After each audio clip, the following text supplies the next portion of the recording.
Bismillahirrahmanirrahim. Alhamdulillah rabbil alamin wassalatu wassalamu ala asyrafil anbiya wal mursalin wa ala alihi washabihi ajmain. Amma ba'. Yang dihormati Ustaz Ridwan, penerbit rancangan Tafaqquh Fiddin, saudara-saudari para pendengar Radio IKIM yang dihormati, kita akan teruskan pembincangan tentang teks akidah karya Abu Hanifah berjudul Al-Fiqhul Akbar. Dalam pertemuan yang lepas kita selesai membahaskan tentang sifat zatiyah dan sifat fi'liyah yang disebut oleh Abu Hanifah dalam karyanya ini, dan ini merangkumi sifat hayah, qudrah, ilmu, kalam, sama', basar dan iradah. Itu merujuk pada sifat zatiyah. Manakala sifat fi'liyah yang sebenarnya dalam perbahasan mazhab akidah Ahlussunnah wal Jamaah ada sedikit perbezaan di sini antara mazhab Maturidiyah dengan Asy'ariyah, yang mana kita tahu bahawa Imam Abu Hanifah merupakan rujukan kepada mazhab Maturidiyah, dan dalam perbahasan tentang sifat fi'liyah ini kerangka pembentangannya, kerangka huraiannya adalah sebagaimana yang dapat kita lihat dalam perbahasan Maturidiyah kemudiannya, di mana sifat-sifat fi'liyah ini dirangkumkan sebagai suatu sifat yang dinamakan sifat takwin, dan bagi mereka sifat zatiyah itu termasuklah sifat takwin ini. Walau bagaimanapun dalam konteks mazhab Asy'ariyah, mereka melihat takwin ini bukan suatu sifat yang asing, yang tersendiri, dan namun ia berkait dengan sifat qudrah yang disebut dalam sifat zatiyah di atas. Walaupun itu adalah lebih kepada perbahasan ataupun khilaf lafzi, yang mana kedua-duanya walaupun mereka berbeza pendapat dalam menamakan apakah yang dikatakan sebagai sifat fi'liyah ini, namun umumnya ia merujuk kepada pengiktirafan tentang betapa Allah SWT adalah Tuhan yang mencipta, memberi rezeki, mewujudkan, melakukan semua perkara-perkara yang berkaitan dengan makhluk. Hari ini insyaAllah kita akan teruskan pembacaan teks.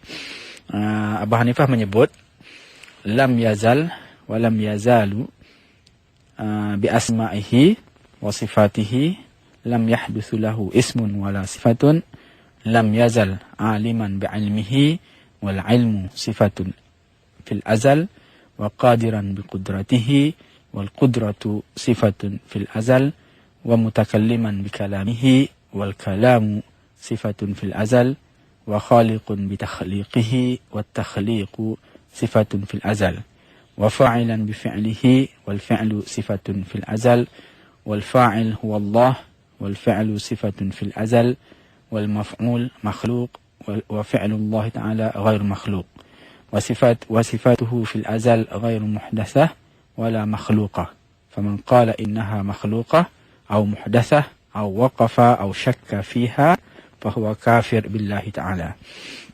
Dalam teks yang seterusnya, yang sebenarnya adalah huraian lanjut kepada sifat-sifat zatiyah yang disebut secara ringkas di atas, di mana Abu Hanifah menegaskan tentang apakah hakikat sifat-sifat yang dinyatakan di atas.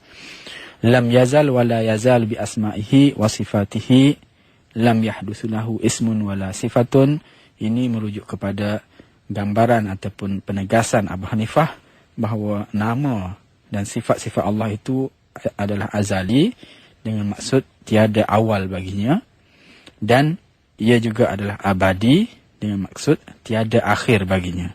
Jadi apa pun nama Allah, kita tahu dalam Islam, Al-Quran mengajarkan ataupun Nabi sendiri mengajarkan tentang nama-nama Allah SWT yang kita tahu ada 99 yang dinaskan, dan sifat-sifat yang disebut dalam Al-Quran tentang Allah SWT. Semua itu adalah suatu yang azali dan abadi. Nama dan sifat-sifat tersebut adalah bersama Allah sejak azali dan abadi lagi. Dia bukan suatu nama baru ataupun sifat yang baru dikesan, baru difahami oleh kita, ataupun baru diwahyukan, diperkatakan dalam konteks Al-Quran itu. Dengan maksud Allah SWT sejak azali lagi bersifat dengan sifat-sifat yang kita tahu, yang diajar kepada kita oleh Al-Quran, yang diajar kepada kita oleh Nabi. Dia juga mempunyai nama-nama yang kita tahu sekarang ini sejak azali lagi, dan seterusnya sedemikian hatta maknanya sampai abadi. Tiada pembaharuan dalam penamaan ataupun dalam bersifat dengan sebarang sifat yang kita nyatakan di atas. Dan ini amat penting sebab dia melambangkan kesempurnaan nama dan sifat-sifat ini sejak azali lagi, dan kesempurnaan nama dan sifat itu akan terus-menerus kekal sehingga abadi. Pentingnya ditegaskan hal ini kerana dalam beberapa perbahasan kadang-kadang ada ditimbulkan oleh setengah golongan yang keliru tentang sifat Allah SWT, dan mengatakan bahawa setengah sifat Allah itu hanya berlaku apabila ia melibatkan ataupun ia terlibat dengan sesuatu produk ataupun perbuatan yang Allah lakukan. Contohnya golongan ahli-ahli falsafah misalnya, apabila mereka membahaskan tentang kejadian alam, dan mereka mengatakan alam ini qadim kerana qadimnya perbuatan Allah. Apabila kita kata Allah SWT itu bersifat dengan sifat maha pencipta, jadi sebarang ciptaan yang lahir daripada Allah juga qadim. Ini dari segi hasil fi'il, hasil sifat Allah SWT. Jadi mereka mendakwa bahawa alam ini pun qadim. Di satu pihak yang lain, mereka berhujah bahawa kita tidak boleh menamakan Allah SWT sebagai khaliq, sebagai pencipta, jika dia tidak mencipta sesuatu. Jika dia tidak mencipta sesuatu, maka Allah SWT tidak bersifat dengan sifat mencipta. Ini kekeliruan kerana mereka mengaitkan sifat Allah itu dengan produknya. Mengaitkan sifat Allah itu dengan makhluknya. Mengaitkan sifat Allah itu dengan perbuatan yang lahir daripada Allah SWT. Dan ini gambaran ini adalah gambaran sebagaimana kita lihat pada makhluk. Manusia misalnya, dia tidak akan dikatakan, tidak dinamakan sebagai guru kalau dia tak mengajar. Sebelum dia menjadi guru, dia tidak disebut sebagai guru. Apabila dia sudah menjadi guru dan mengajar, baru disebut sebagai guru. Jadi gambaran ini cuba di-apply ataupun cuba difahamkan kepada sifat Allah SWT apabila mereka memperkatakan sifat Allah. Sebab itu, berdasarkan dua kekeliruan ini, ahli falsafah mengatakan bahawa alam itu qadim kerana qadimnya perbuatan Allah, dan Allah tidak boleh dinamakan sebagai pencipta selagi dia tidak mencipta. Jadi oleh kerana Allah itu adalah pencipta alam, dan penciptaan Allah itu adalah sejak azali lagi, sebab sifatnya adalah sejak azali lagi, maka alam pun turut qadim sebagaimana qadim Allah SWT. Jadi ini adalah suatu kekeliruan kerana dia menilai sifat dan hakikat sifat Allah SWT itu sebagaimana makhluk. Sedangkan dalam konteks ini ulama kalam membahaskan bahawa, dan ini juga yang ditekankan kepada oleh Abu Hanifah dalam teks ini nanti, bahawa tak semestinya apabila Allah itu maha mencipta, Allah itu maha mengetahui, dan Allah dan kuasa dan kudrat Allah itu azali, tak semestinya bahawa kesan ataupun bekas daripada kekuasaan, kekudratan Allah SWT itu juga adalah azali. Sebab kita tahu bahawa Allah mencipta dengan iradat dan ilmu dia. Iradat sifatnya mentaksis, menentukan bila perkara itu akan diciptakan. Dan tak semestinya bila Allah SWT itu mencipta, dia semestinya mencipta semenjak azali sebagaimana sejak azali kewujudan Allah SWT lagi. Jadi ini yang gagal difahami oleh ahli falsafah. Sebab itu mereka tidak mampu membezakan peranan ataupun kedudukan sifat iradah dalam penciptaan ataupun kewujudan makhluk Allah SWT. Jadi itu kepentingan ataupun isu yang mungkin kita boleh lihat dan berhati-hati dalam memahami bagaimana kenyataan bahawa Allah SWT sifat dan nama-namanya adalah azali dan sentiasa abadi. Lam yazal wa la yazal bi asma'ihi wa sifatihi. Lam yahdutsu lahu ismun wa la sifatun. Tidak berlaku suatu pembaharuan pada nama dan pada sifatnya. Dalil lain yang juga diketengahkan untuk menyatakan betapa sifat Allah SWT ini azali dan tak mungkin baru ataupun hilang. Kan ada dua perkara kat sini yang kita sebut. Satu azali, maknanya tiada awal. Kalau dia bukan azali, maknanya sebelum ini Allah tidak bersifat dengan sifat demikian. Dia juga abadi dengan maksud tiada akhir. Lawannya, ia tidak kekal, maksudnya kemungkinan pada suatu masa sifat itu hilang daripada Allah SWT. Ini hujah yang kita perlu faham.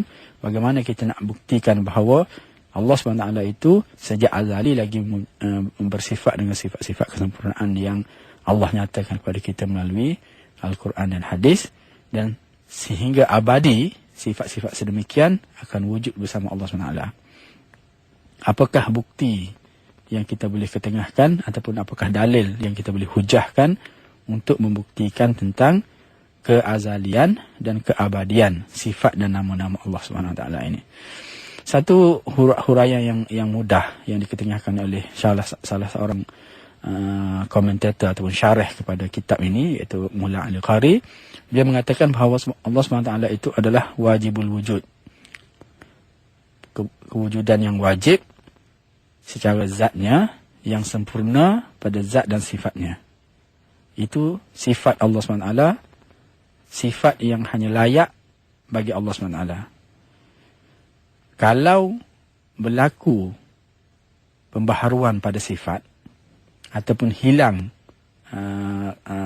sifat tersebut setelah wujud pada Allah SWT, kan, maknanya yang kita katakan kalaulah dia berlaku sifat tersebut, maknanya dia ada awal bagi dia dan bukan azali, ataupun hilang sifat tersebut setelah dimiliki oleh Allah sekian masa, maknanya dia bukan abadi. Kalau ini yang kita andaikan, maka bermakna bahawa Allah SWT sebelum bersifat dengan sifat tersebut ataupun setelah sifat tersebut hilang daripadanya, makna dia adalah suatu kewujudan yang naqis, suatu kewujudan yang lemah, yang tak sempurna.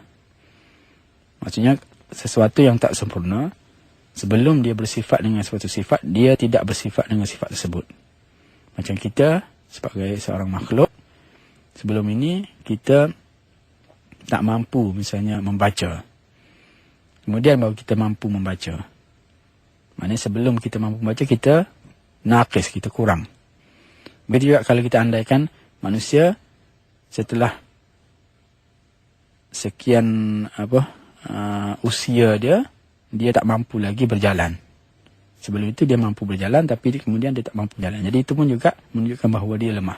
Dan semua kriteria macam ini ataupun sifat-sifat yang sedemikian adalah mustahil bagi Allah. Tak mungkin Allah SWT lemah sebelum bersifat dengan sifat-sifat tertentu, ataupun lemah menjadi lemah setelah sifat-sifat tersebut hilang daripadanya.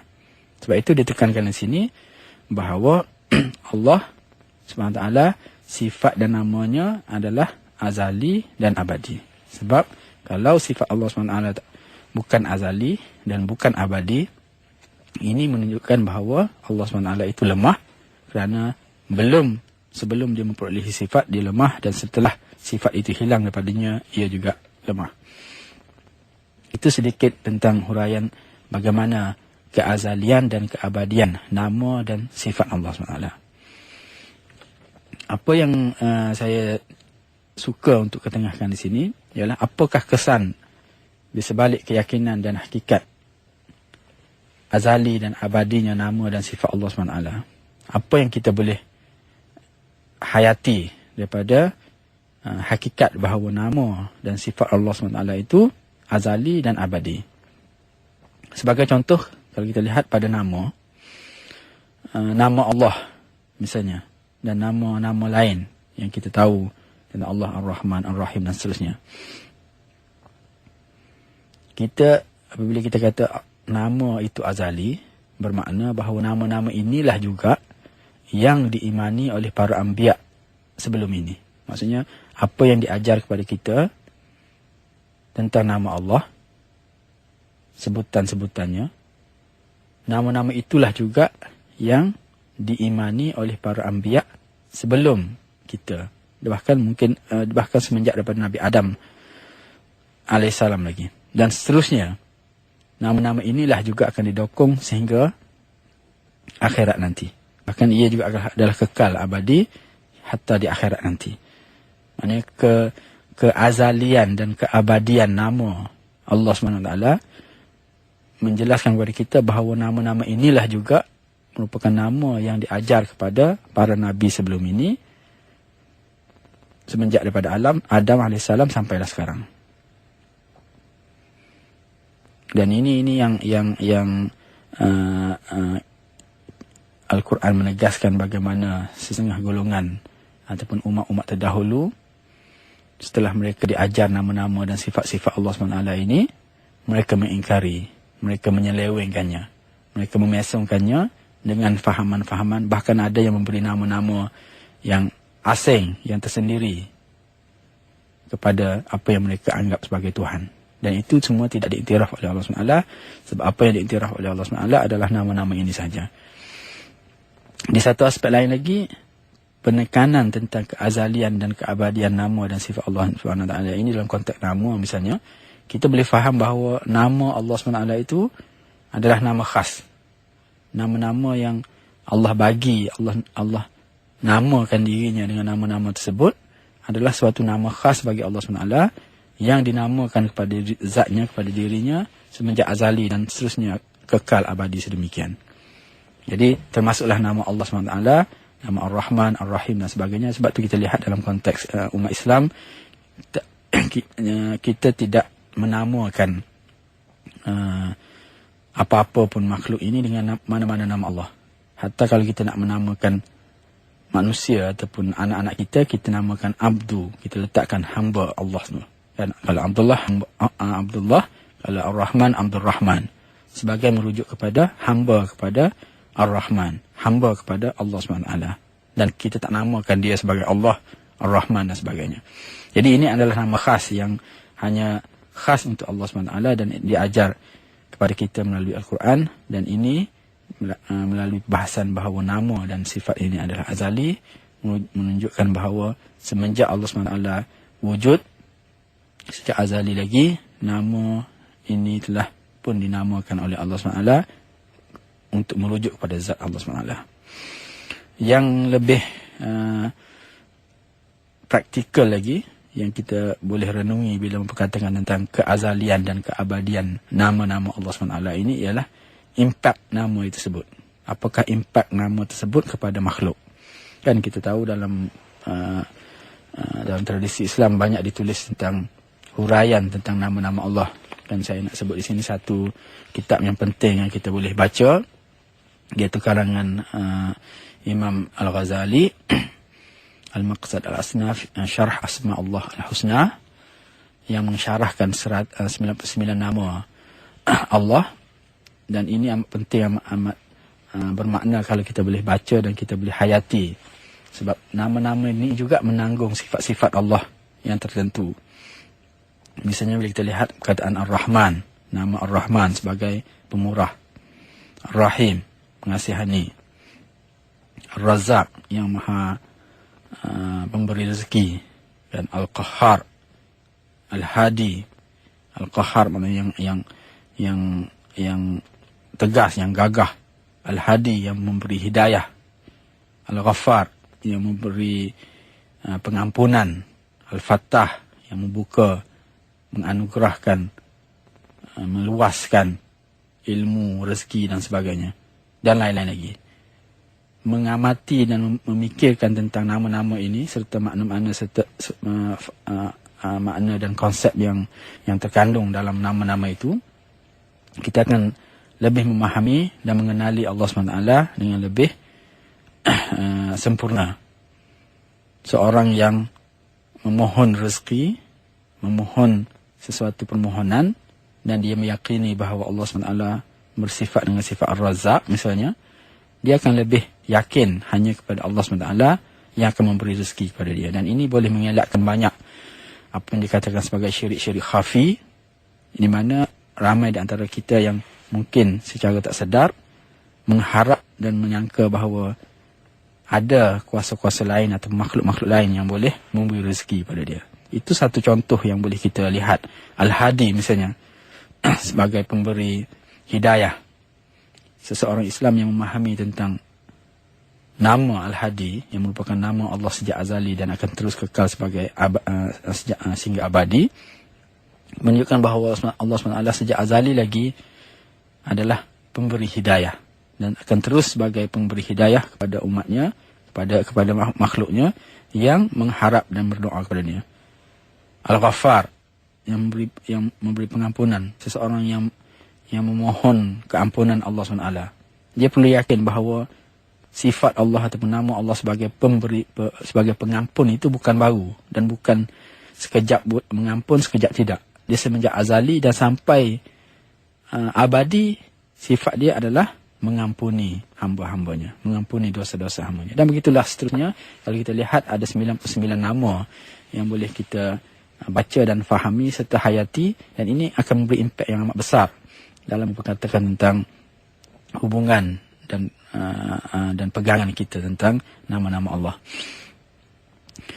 Manakala dalam konteks sifat pula, kita boleh lihat apakah impak perbahasan tentang sifat ini kepada kehidupan kita.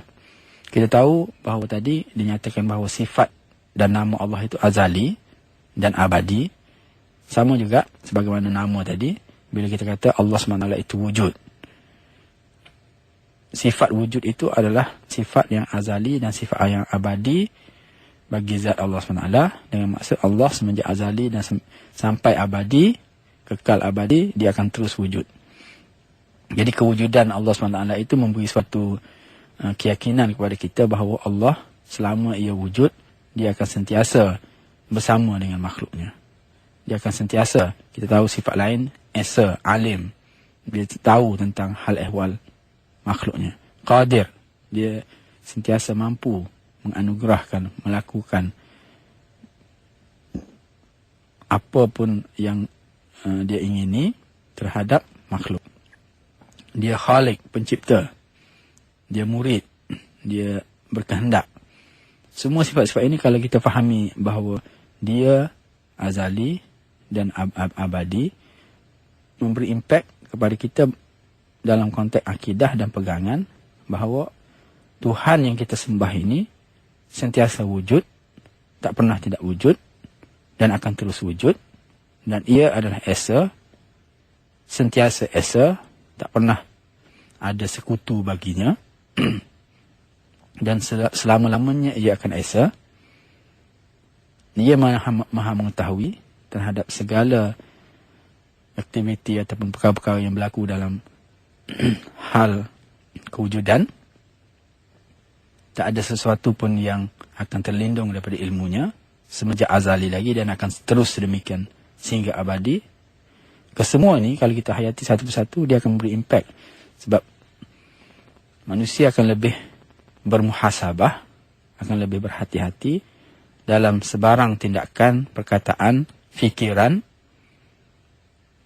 harian mereka, kerana mereka sedar bahawa Allah SWT bersifat dengan semua sifat-sifat ini dan dia tidak dapat lari daripada sifat-sifat tersebut, dan sifat-sifat tersebut terus-menerus bersama Allah semenjak azali sampai abadi. Itu salah satu daripada impak yang kita boleh manfaatkan apabila memperkatakan tentang keazalian dan keabadian sifat Allah SWT. Isu yang biasanya dibahaskan, dan ini kita akan baca dalam teks yang seterusnya, apabila Abu Hanifah menyebut lam yazal aliman bi'ilmihi wal ilmu sifatun fil azal. Allah sentiasa alim dengan ilmunya, dan ilmu itu adalah sifat Allah SWT semenjak azali lagi. Dia sentiasa qadiran bi qudratihi, sentiasa mempunyai sifat qudrah dengan kudratnya. Wal qudratu sifatun, dan kudrat itu adalah sifat Allah semenjak azali lagi. Mutakalliman bi kalamihi, dia berkata-kata dengan kalamnya, dan kalam itu adalah sifat Allah SWT semenjak azali lagi. Dia mencipta dengan penciptaannya, dan penciptaan itu adalah sifat. Mencipta itu adalah sifat Allah SWT semenjak azali lagi, dan seterusnya. Semua ini menggambarkan kepada kita betapa kita perlu tegas bahawa apabila memperkatakan tentang asma dan sifat tadi, segala sifat yang dinyatakan oleh Al-Quran, yang dinyatakan oleh agama tentang Allah SWT, semuanya adalah suatu sifat yang azali, dan Allah sentiasa bersifat dengan sifat sedemikian semenjak azali sampailah abadi. Apa yang mungkin sebelum kita selesaikan perbahasan pada hari ini, ada satu isu yang biasanya dikaitkan apabila memperkatakan tentang sifat ini, khususnya apabila kita kata bahawa sifat Allah itu azali, manakala makhluk ini adalah hadis, makhluk ini adalah baharu. Bagaimana suatu sifat yang qadim, suatu sifat yang azali dan qadim, apabila melakukan suatu ciptaan itu dilihat sebagai baharu. Ini antara syubhah yang cuba diketengahkan tadi. Kita dah bincangkan bagaimana ahli falsafah keliru bagaimana alam itu qadim, bagaimana alam itu hadis, tapi ia dicipta oleh Allah yang qadim dengan ciptaan yang qadim. Kita dah huraikan sebelum ini bagaimana penciptaan ataupun sifat-sifat tadi, kalau kita kata ilmu, bagaimana Allah mengetahui sesuatu ilmu yang baru berlaku sekarang dengan ilmu yang qadim. Bagaimana Allah mencipta dengan suatu ciptaan yang wujud sekarang, tapi dengan kudrat yang qadim. Nah, ini yang dibahaskan tadi, kedudukan iradah, kedudukan kehendak, kedudukan apa yang dinamakan sebagai ta'alluq, kaitan antara penciptaan dengan makhluk yang dicipta, antara ilmu yang Allah miliki dengan al-ma'lum, pengetahuan perkara-perkara yang diketahui yang wujud sekarang ini. Itu yang ditekankan dengan mengatakan bahawa Allah SWT adalah pencipta yang qadim, dan dia mencipta alam yang baharu, dengan maksud penciptaan itu tak semestinya berlaku semenjak azali lagi. Dia akan berlaku setelah Allah kehendaki, setelah Allah tentukan masa dan bila ia akan berlaku. Ilmu yang Allah ketahui terhadap al-ma'lumat, perkara-perkara yang diketahui di alam ini, ilmu itu adalah ilmu yang qadim, tetapi perkara yang diketahui itu yang baharu. Kaitan yang dikatakan baharu telah diketahui atau tidak, itu dalam konteks kita di sini. Tapi dalam konteks Allah SWT, ia tidak berlaku telah dan sudah demikian.